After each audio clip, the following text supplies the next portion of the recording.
with the NFL draft fast approaching, we thought it'd be a fun idea to go back and look at some of the current Minnesota Vikings draft prospects coming into their prospective drafts.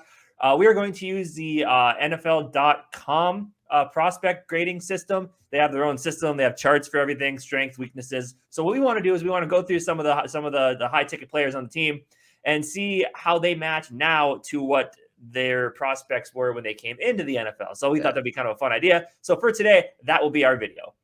And before we do that, I want to thank everybody for watching the GG Sport podcast of the Minnesota Vikings, where we adore heartbreak but always bleed purple. Hit the subscribe button, hit the bell, get notifications for more of our content and videos and all that good stuff. I also wanted to mention on April 28th, during the first round of NFL draft, we will be going live at starting at 6:30. The draft starts at 7. It'll be live for the entire first round of that draft. We'll be doing a giveaway and all that good stuff. So come hang out with us, bring the beer, all that good stuff, and I think we'll have a good time. Yeah, it'd be fun. So all right, from there, let's do this. Let's see how bad they rank our these prospects. I mean, right off the bat, we're starting with Kirk Cousins. Number 8. Prospect grade 50s. That's like one of the worst grades I've actually seen. And they had him. Like he didn't even have because a lot of times they say we'll become eventual starter, we'll be good backup, something like that. They had nothing there. He got a 50 next gen stat grade, which is below average. Let's look at some of his combine stats. Grade. 4.93 40. I mean, we know this dude's not just a burner, but 28.5 vert, 109 broad, 7.05 cone, and 20-yard shuttle, 4.5. Mm-hmm. So again, you look at that, nothing really jumps off the page. Definitely matches with the Kirk Cousins that we know at this point. So let's look at his analysis. Did they not have a player for him? They must not, or maybe back then they didn't. I don't know. But overview: Cousins 3-year starter, rare 3-year captain of Michigan State. He's a self-made guy, tireless worker who has deficiencies that could hurt his pro potential. And we've seen a lot of that. Obviously, they mentioned he's a strong deep thrower. We knew that.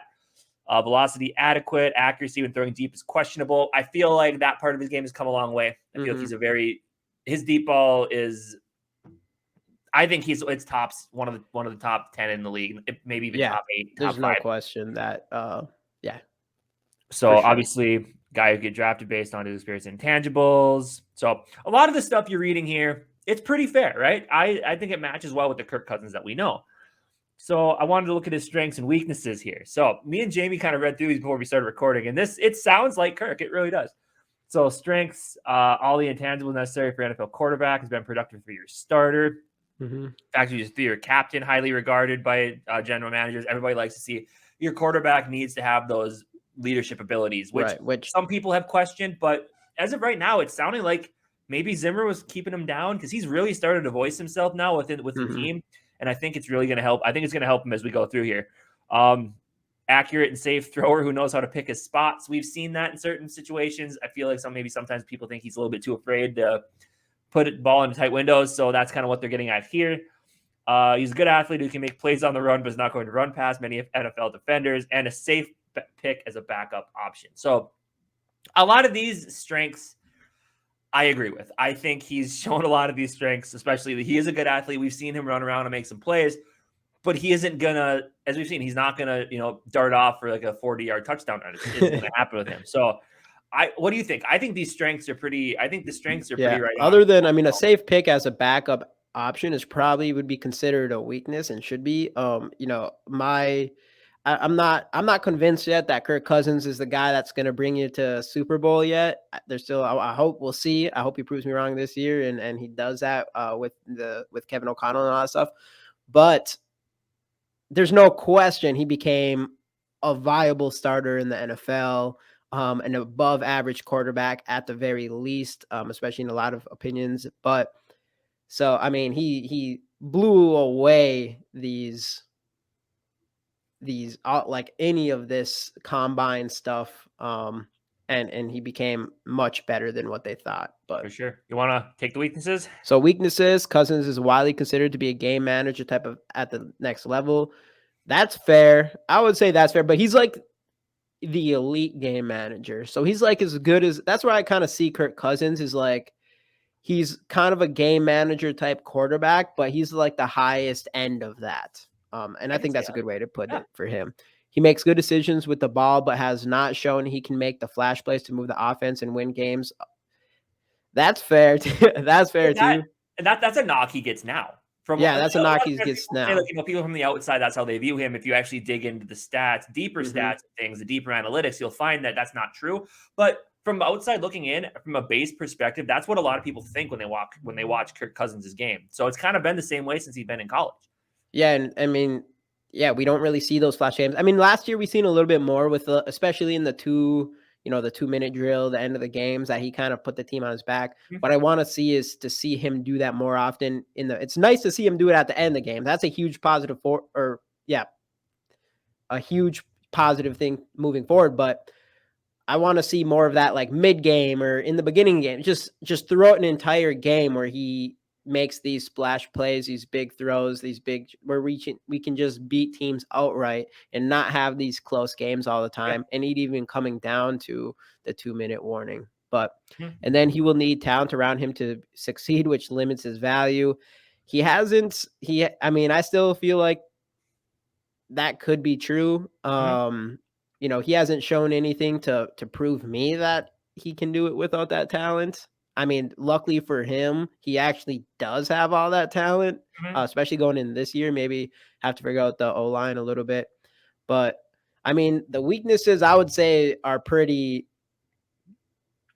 accurate for what's going on now. I will say that I do think saying that you need talent around you to succeed can be a bit of a strength, because a lot of quarterbacks can't. Like, you watch a lot of these quarterbacks play, they have a lot of talent. They just can't do it. So I think you have to have a certain skill to be able to succeed at any point in the NFL. Right. So I see where they're saying that's a weakness, because the weakness part is it limits his value, but I do think that's a strength, because it's showing he has talent. He's not going to put the team on his back all the time, but if you give him enough help, he can win. He can help you win. Right. You just want that guy that can put his team on his back in some situations when needed. Right. And he's shown that a little bit. He hasn't proven that for sure, but I think this year will be his best year as an NFL starter, and hopefully we see that. Let's hope so. So moving on. But JJ, overall, I would say about Kirk Cousins, though, is he's far better than what they said. I agree. Someone else who eventually we will see is far better than what they put him at. Yeah. Justin Jefferson. So they had prospect grade 6.46, will become good starter within 2 years. I would say 2 games is what they should have said. Right. Then NFL Next Gen Stats 70, which is average, which you look at it now, a bit low. 4.43, 40 L's. 37.5 vert, 126 broad jump. Yes, they are eating L's. It's ridiculously, like, my God. So we'll just kind of, obviously they got the player bio, which, it's just going over his stats, which we all knew were amazing. So let's just kind of jump down into his strengths here. They do have him compared to Greg Jennings for an NFL receiver. Greg Jennings is a good receiver. Obviously, Justin Jefferson's on his way to becoming one of the best who ever played the game after only 2 years, and you can already say that. So, but I think he's better than Greg Jennings. Personally, Greg Jennings was a very solid receiver, but he was. I think they kind of thought he would be a slot. Justin Jefferson would come into the league as a slot guy, second receiver, whatever. They didn't think he'd come and be this alpha dog right away. Right. Let's go through these strengths. Good initial burst off the snap, slippery working around traffic and redirection in space. Jab steps give separation, from out stem more life. Naturally instinctive pass catcher. Adjust speeds to track throws and shield coverage, makes twisting, twirling midair adjustments look easy. Ridiculous catch radius to help a quarterback. Sharpened catch focus in 2019. Quick hands to stab anticipation throws coming out of breaks. Leaping and length carrying him to the high point. Reliable from slot at making gotta have it catches to extend drives. Willing to do his part to give effort as a slot blocker. Everything here, I think it sounds like Justin Jefferson, doesn't it? Yeah, this is a small list of his strengths, I guess. Everything he does these well. I'm sure we're about to dive in his weakness. I wouldn't be surprised if all of those should be strengths. Right. I think one of his weaknesses, though, I think they're going to say questions about playing outside. I do think that will be one of his weaknesses, because that's what it was coming in. Everybody thought he was going to be a slot, translate to a slot guy. Right. And his speed. People are going to probably say something about it, which was a lie. And then I don't know if they changed their weaknesses after the the combine. Mm-hmm. But initially, it was kind of like, oh, he's like fast enough, but he's not like, they didn't think he was going to run a 4.4. Right. So let's take a look at it. Let's take a look at those weaknesses then. So spread scheme through field wide open for him. Needs more attention to detail with his routes. Too complacent to beat covers with athletic ability. Okay. Unable to run away and separate from tight man. Okay. Size and strengths come across from him impede production. Will take time adjusting to press looks as a pro. Limited one-on-one prowess to win 50-50 throws. Separation talent just average outside. Wrong. Put those all in the strengths. What is a weakness of Justin Jefferson? Like, if you can even sit here and think of a weakness of Justin Jefferson, honestly, I mean, even after the catch, he's just shifty, and I don't know, man. I don't think there's what does that do to have a weakness? He's like an all-around type of receiver. Right. I mean, let us know in the comments if you guys know a weakness. If you know better, I mean, maybe he could have ran like a 4.2 or something, but right. But anyway, safe to say everything here, the grade, it's all massively underrating what Justin Jefferson could have been, and he's shown it. Like you said, he showed it in his first 2 games, actually starting what he can do. So after that Tennessee game, it was like, and he had that one huge touchdown. It was just like boom, they got him wrong. They got him wrong immediately. Yep, JJ's a stud, best receiver in his draft class, best receiver in the world. So, let's jump to the next guy on our list. Even a bigger sleeper. Oh wait, no, never mind. Running back, Dalvin Cook, not a sleeper whatsoever based on what NFL Draft said. Prospect grade of 7, Pro Bowl talent, I would say. 91 next gen stat grade, which is elite. Injury luck again, really limited what this guy could be. But he said himself he's switching to number 4. So he said we're going to see a brand new Dalvin Cook we've never seen before. So if this guy can play a full season, sky's the limit. 4.4 940, which is surprisingly kind of slow. 22 bench presses, 30.5 vert, 116 broad, 7.273 cone, and a 20-yard shuttle of 4.53. Too much. We don't need to read through. We don't need to read through all of his. It's just, obviously again goes over his stats and everything. Right. First team All ACC accolades every year he played. We knew he was a beast. Yeah, obviously they kind of mentioned the rotator cuff and injuries up here as well in the labrum. So he was injury prone in college. We knew that coming in. Running backs kind of are. And then of course there's some other things that we don't need to get into in this video because it's Dalvin Cook, and we all love Dalvin. Dalvin's a nice guy. Anything that was said about him coming into the draft is they were wrong. So let's go with strengths. And there's Justin Jefferson's list should have looked a little bit more like that. Let's blow through this as fast as we can. Okay, uses choppy feet and compact stride length downhill, keeps feet under him, and he is able to make lateral cuts at a moment's notice, flourishes in zone, gap, and power schemes at Florida State. At his best, running wide while setting up lead blockers, slows flowing safeties and linebackers with hesitation steps and glances back inside. Has runaway gear around the corner. He keeps tucked away for special occasions. Darting style allows him to escape defenders who show gap commitment too soon. Plus vision. Quick to flow from first to second read on outside zone plays. Greedy red zone runner with ability to cash those checks. The brighter the lights, the bigger his game. Comfortable in both 1-back and 2-back groupings. Rare ability to cut it all the way back across the grain. Changes direction with degree of subtlety on a second level without gearing down. Not much of a dancer, which is just one cut go. Tends to get hit up the field. Feet in constant state of motion, despite drops can be dangerous out of the backfield. We've seen all this stuff in his game. I think, does any of this really mention the elusiveness, like the tackle breaking ability that he has? Because he's got that as well. I know he does. A couple years ago, and I think maybe last year I've noticed he doesn't break as many tackles as he used to, but a couple years ago that was a strength. They said, the first guy never got to him. So right. All this stuff that I just read through, like this, it reminds me of Dalvin Cook, doesn't it? Yeah. See what the weaknesses look like. And then they compared him to Edgar. Wow, they're longer than I was thinking. Yeah, whoa. They compared him to Edgerrin James, which is it's a fair. Yeah. Because Edgerrin James is pretty damn good. Yeah. All right. So not always a tough inside runner. I think he's shown too much. They ran him inside too much. He showed he's a tough runner in there. Can be early to bounce it outside rather than plant and go. I feel like he's improved on that. Didn't they just say he's not a dancer though? Yeah, they did. So they're contradicting themselves. Okay. Needs to become become more comfortable between the tackles. Excellent vision to the perimeter, becomes cloudier between the B gaps. Will duck head and finish a run prematurely rather than probing for more interior space. Now always small through crease, flashes ability to finish with authority, but makes business decisions at times. Maybe that could be fair. Hips not as fluid as expected, would benefit from use of heavy stiff arm, inconsistent hands in all phases, ball security issues with 13 career fumbles, suffers from focus drops out of the backfield, won't square up on blitzers. So, I mean, I think a lot of these aren't as big as weaknesses as it says. I do think maybe there is times where we wish he could catch.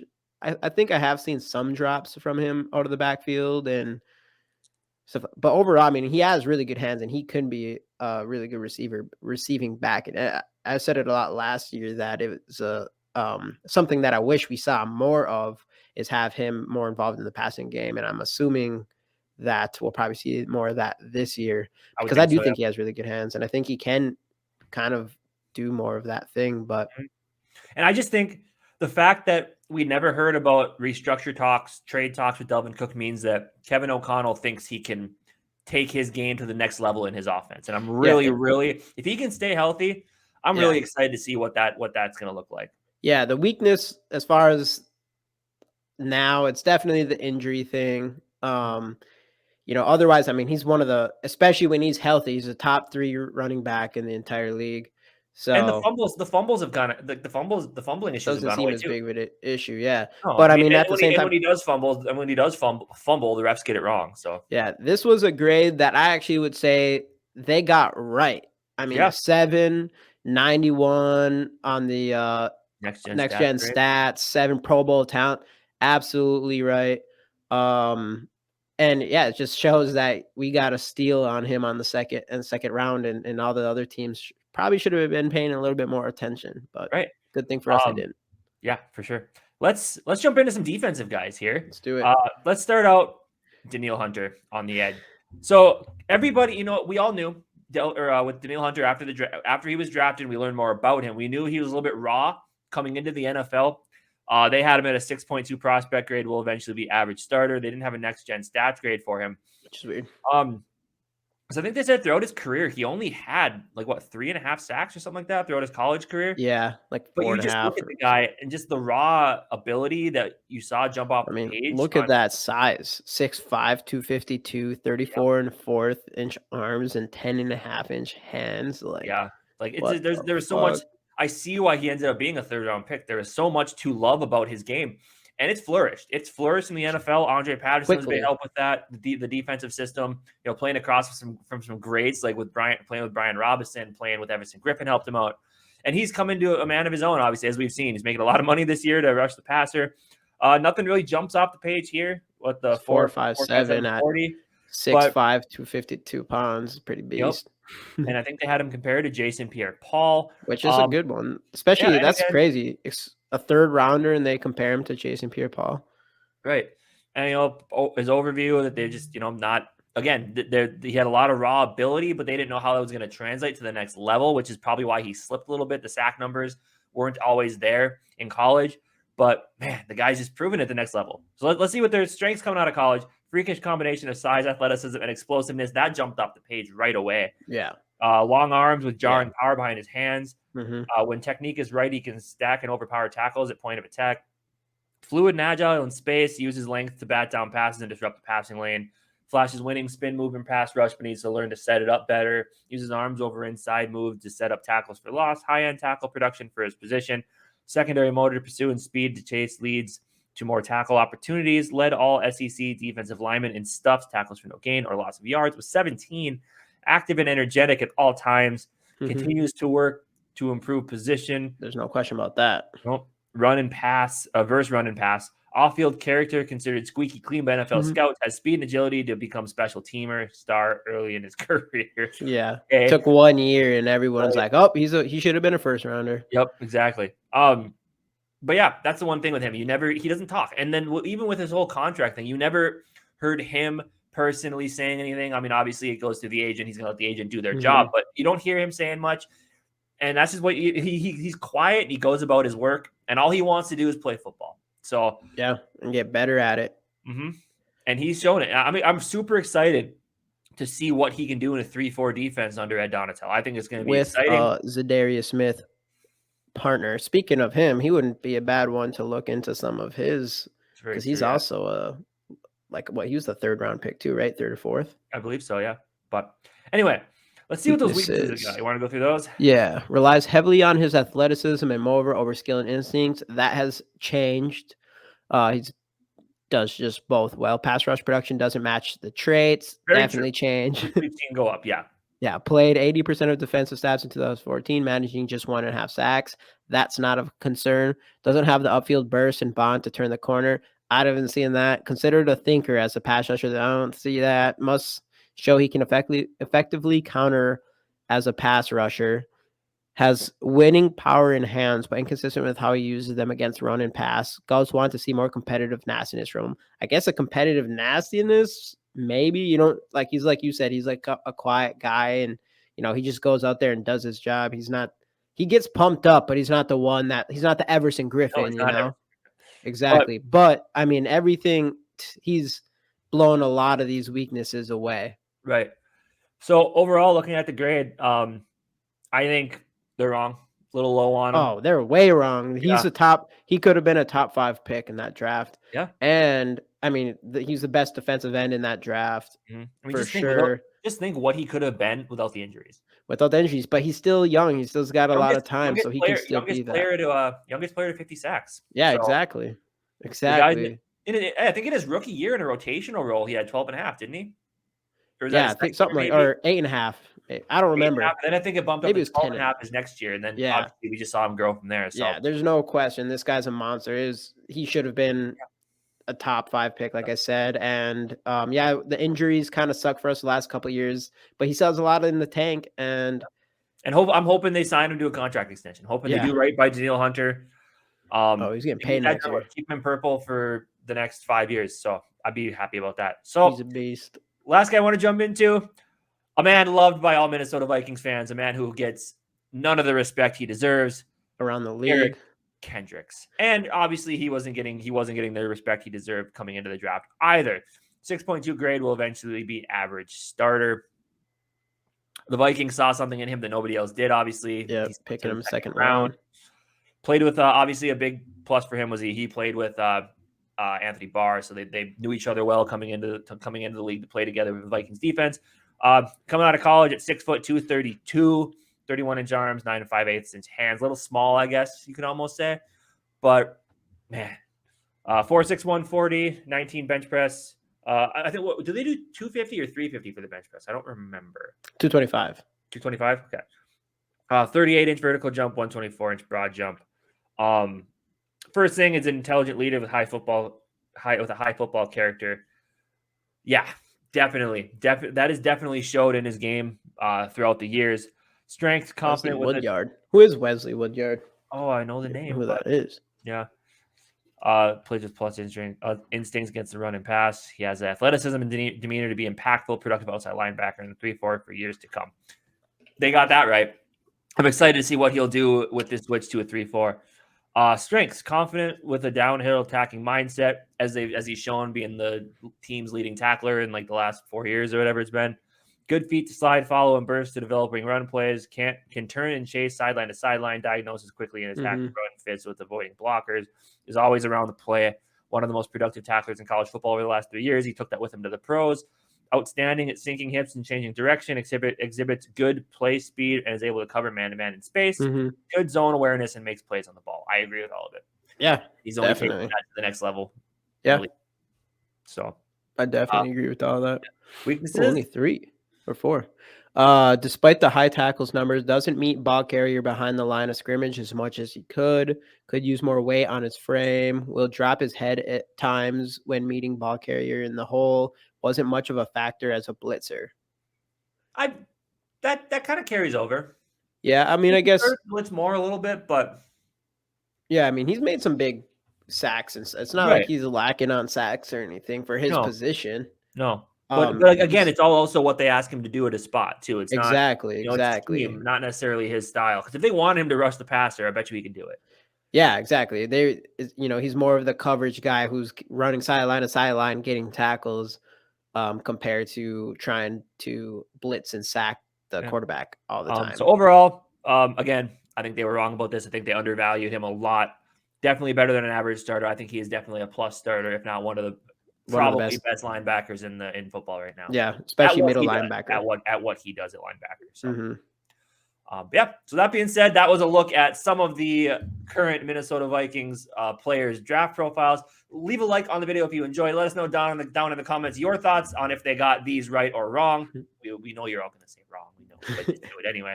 If you want to check out some of our other videos, be right up here for you. Most importantly, do not forget to subscribe to the channel. Catch all of our content down the road. Join us for the live stream on the night of the draft, April 28th at 6:30. And we will see you guys on the next episode of the GG Sports Podcast. SKOL Vikes.